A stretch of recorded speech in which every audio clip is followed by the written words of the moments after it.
Entre discours de développement et promesses sociales, les candidats se livrent à une bataille d'idées.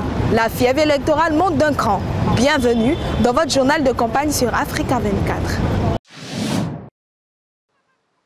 La campagne présidentielle prend une tournure décisive avec la tournée de Simonéive Gbagbo, candidate du mouvement des générations capables. Dans les régions du Béquet et du Hambol, à Boaké et Katiola, l'ancienne première dame a appelé les populations à exercer leur droit de vote pour impulser le changement, mettant en garde contre l'abstention. Elle se présente comme la candidate de la réconciliation, de la justice et du renouveau et réaffirme vouloir bâtir une Côte d'Ivoire unie, forte et prospère.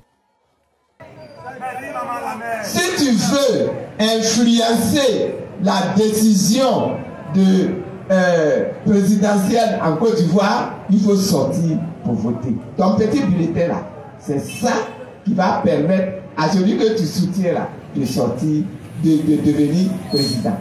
Simonéive Gbagbo a présenté les 7 engagements majeurs du MGC. Modernisation de l'administration publique, transformation économique et industrielle, soutien à l'industrie locale, promotion de la solidarité nationale, valorisation de la culture et du sport, réforme du système éducatif et protection de l'environnement. Elle a également mis l'accent sur 4 priorités clés: éducation, santé, emploi des jeunes et sécurité, en soulignant l'importance de soutenir les zones rurales et les populations les plus vulnérables pour un développement véritablement inclusif et équitable. Une Côte d'Ivoire qui est belle, c'est très bon. Mais une Côte d'Ivoire où les Ivoiriens qui habitent dedans sont heureux, c'est mieux. Les meetings de Simonéive Gbagbo dans le Béquet et le Hambol ont souligné son engagement pour l'alternance, la mobilisation citoyenne et le développement inclusif. Elle appelle à placer l'humanité au centre de la politique et à construire une Côte d'Ivoire unie, forte et prospère, fondée sur la réconciliation et l'espoir pour l'avenir.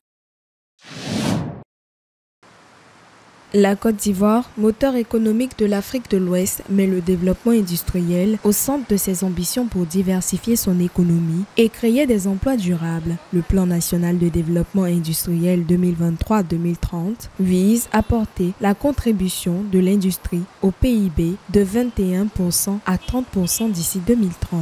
L'objectif est de réduire la dépendance aux importations et de renforcer la transformation locale des ressources agricoles et minières, tout en attirant 6 milliards de francs CFA d'investissements publics et privés. L'industrialisation est la clé de voûte du développement de la Côte d'Ivoire. On a passé 65 ans à vendre uniquement nos matières premières. Aujourd'hui, nous avons la matière grise nécessaire pour inverser les valeurs au plan économique. Il faudrait que le premier facteur pourvoyeur de richesse en Côte d'Ivoire soit l'industrie. Les initiatives clés incluent la modernisation des filières agro-industrielles et la création de pôles industriels régionaux. La transformation du cacao, de l'anacarde, du caoutchouc et du palmier à huile est au cœur des priorités accompagnées du développement de centres de production dans les régions du Béquet, du Bélier et du Bafing. Ces projets visent à créer 200 000 emplois industriels, à stimuler la productivité et à renforcer la compétitivité des produits ivoiriens sur le marché international. Et des études ont été menées, mais nous ne mettrons pas en marche ces études-là. Des études ont été menées il y a longtemps. La Côte d'Ivoire pourrait produire les vivriers, les transformer, et on est dépendant d'importation.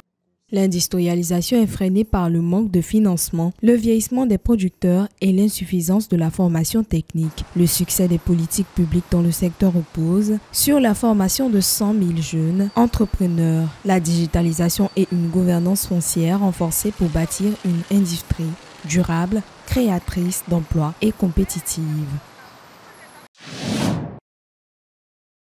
Le 4 décembre 2024, l'Atiké, l'un des symboles de la gastronomie ivoirienne, a été inscrit au patrimoine culturel immatériel de l'UNESCO. Cette reconnaissance a été officialisée lors de la 19e session du comité intergouvernemental de sauvegarde du patrimoine culturel immatériel tenu au Paraguay.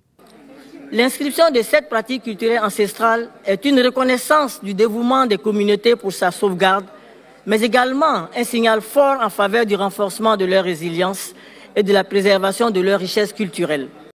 L'atiéké, sémoule de manioc emblématique de la Côte d'Ivoire, est un pilier de l'alimentation en Afrique de l'Ouest. Selon les autorités, sa production annuelle atteint 450 000 tonnes, générant un chiffre d'affaires de 70 milliards de francs CFA en 2023. Son inscription au patrimoine culturel immatériel de l'UNESCO récompense les efforts des communautés et des autorités pour préserver ce savoir-faire ancestral. Pour les Ivoiriens, cette reconnaissance mondiale est une grande fierté et un hommage à leur héritage culinaire.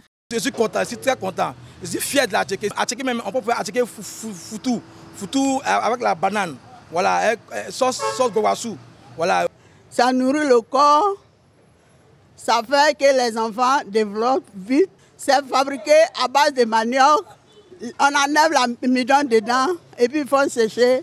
Ils tapent et puis les femmes ne peuvent pas et puis ça devient atiéké. L'inscription de l'atiéké au patrimoine culturel immatériel de l'UNESCO renforce sa reconnaissance mondiale et soutient l'économie des producteurs ivoiriens. Cette distinction valorise le patrimoine culturel ivoirien et stimule son rayonnement international.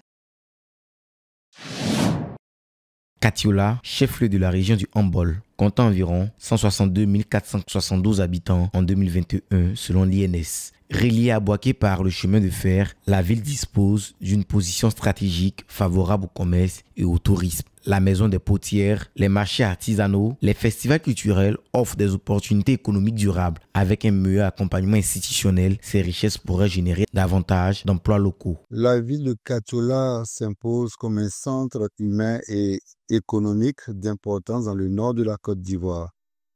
Sa population est estimée à un peu plus de 106 000 habitants, se distingue par une composition essentiellement jeune, qui est le reflet d'un potentiel démographique dynamique et promoteur.